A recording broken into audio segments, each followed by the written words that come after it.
In this example, we're going to be using graph theory to figure out if the graphs are equivalent, and then we're going to write an equivalent graph. So it tells us to explain why the two figures show equivalent graphs. So this is graph 1 and graph 2. Now, how do we know if both graphs are equivalent? We first need to have the same number of vertices. This is one vertice, second one, third one, and fourth one. So they have A, B, C, D, 4 vertices. Now, this one has the same thing, A, B, C, D.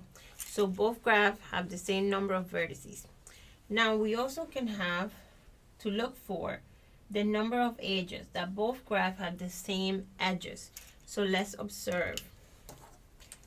Graph 1, let's just label this as number 1, and this one as number 2.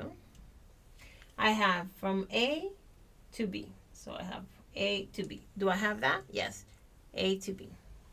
Then I have A to C. A to C. Oops, this way. A to C.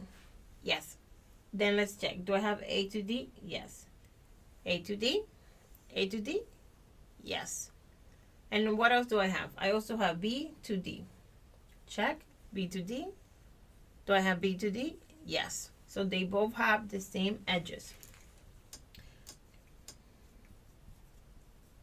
Okay? So those are the two things that we need to be look if we're asked if the graphs are equivalent.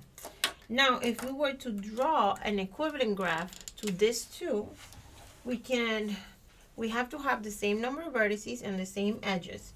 So let's see, we can have one here. Okay. So I can call this A, B, D, and C.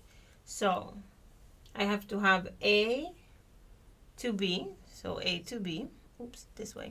That was a not right there. B. Excellent. And then I need to also have A to C. So A to C. I also need to have A to D. What else do I need to have? B to D. So I can just make it like that. And this is another equivalent graph. So the three graphs are equivalent. They have the same number of vertices and the same edges. And that's it for this example.